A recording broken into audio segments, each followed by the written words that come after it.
the balance you guys on your line have to strike between trying to keep pucks out of your net and putting them in the other net. You know, you're not necessarily counted on to be big scorers, but what do you guys talk about as being kind of the top priority when you're going out for a shift every night? Yeah, like you said, we're depth guys. We're not relying on a score every night, but it'd be nice for us to get on the score sheet and contribute, and we like that. But I think we're one thing special about this team is we're winning as a team and losing as a team this year, and it doesn't matter who's getting on the score sheet, and as long as we're getting the 2 points, we're happy with it. So it's definitely something our line's talked about. It's getting more in the inside and trying to get some pucks around the net and score around the net and get some greasy goals, and hopefully we can do that coming up here.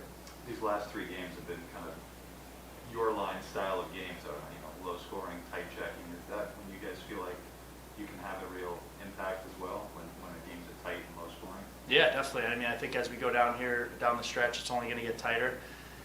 It's going to be a dogfight coming down the stretch, and none of the games are going to be easy. And we got to get comfortable playing in these 1-goal games, whether you're down 1 or up 1, and we got to feel confident. And I feel like we're starting to do that a little bit more here in the second half. I'm sure you guys would like to win by multiple goals, but when it's low scoring like that and you guys aren't giving up a lot, I mean, do you feel comfortable with that style? Yeah, definitely. I mean, I think we felt real comfortable going into the third. I just remember the mood in the locker room heading into the third. I think we're just real confident.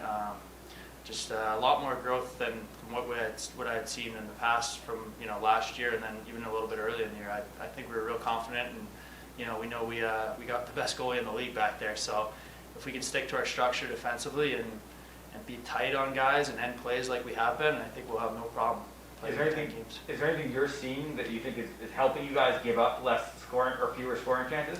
I think we're just playing as a 5-man unit. I think we're really buying into the system that we have in place, and you see every guy buying into it. And yeah, I mean, I think we're having a lot of fun with it too. We're even though it's low-scoring games, it's a little different than maybe in the past where we're scoring 5-6 a night. But I think we'd all rather this, where it's tighter and it's really winning hockey. It's the way you got to win down the stretch and in the playoffs. So that's what we want to set ourselves up for. Do you feel like the team is trying to get back to how the offense was clicking before the break? Yeah, definitely. I mean, I think we'd all like to contribute and get on the score sheet. I mean, you look at the couple games, I felt like we controlled the play, but maybe not getting the chances we want. And I think for at least our line and maybe Phil's line, we're talking about getting in the inside and getting the goalie's eyes a little bit more, going low to high and trying to pound pucks and create offense other ways. And I think usually when you do that, the skill plays will open up and, throw our whole lineup. I think we can all do a little bit more of that. But, yeah, I think, we're excited with where we're at. And, if it's a tight scoring game, then we're fine with that. You think you take some teams by surprise, too, because they see your lineup and they see the power play and probably see they've played against you before when you score 4 or 5 and maybe you're a little looser defensively. Do you think you've maybe surprised some teams, or is that kind of gone by the wayside as the season's gone on? Yeah, I mean, I don't know. I think as of late, teams I think it's probably part of their game plan to stay out of the box against us. So we've seen that as of late with only, I think, maybe 1 power play in Boston, 1 in Detroit, and maybe, 1 the last couple of games. So I think if we can continue to do like the things I talked about, get in the inside and fight for ice more, we'll create more power plays. And I think we all know how good our power play is, and we'll create more penalties if we're trying to get in the inside more. Kevin, you've played the last number of games, with the same 3 guys on your line. Today we see that you're out there with Goudreau instead of McKay. How does that change things? Like, you played so long with the same 3 guys. If you had one different guy, I mean, like, is there anything that you have to learn? You have to do differently? Have you played with them before? All that kind of stuff.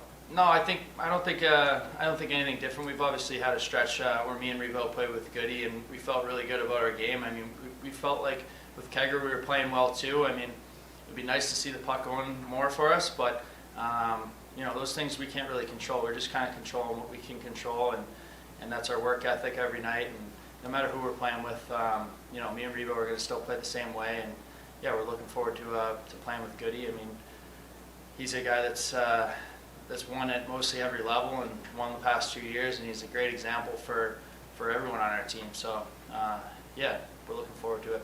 The last time you played with him, though, you were on the wing and he was in the middle. And then, you mentioned that you were more comfortable in the middle, and and then when he moved up and Greg played with you, you moved back to the middle. So how's that going to work between you and Goodrow, and who's in the middle, who's on the wing? Yeah, well, I think I'm comfortable playing anywhere. I just want to help the team in any which way.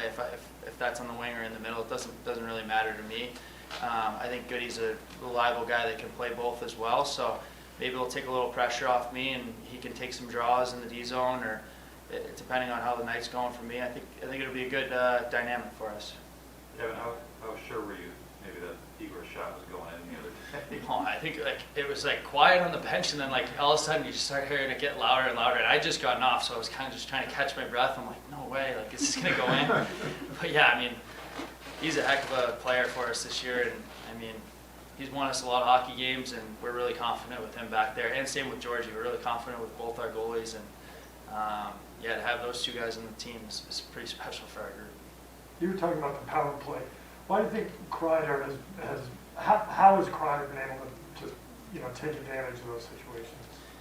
Well, he's got great, all five of them can do it in any which way. I was just saying on the ice, I think we have the most dynamic power play. I don't know what the statistics are, but it's the hardest to kill against, especially in practice, because of all the threats they have. You have Foxy up at the top, who's the best defenseman in the league. You have the best net front guy, one of the best one-timer guys on the side, and then Panarin pass, and now Stromer in the middle. So there's not much, you can't take away every option. So I think Kreider has found himself open a few times there, and maybe the last couple of games he's been covered, and now we're going to score a different way. So I think that's why our power play is so dynamic, is there's so many threats, and we can score any which way.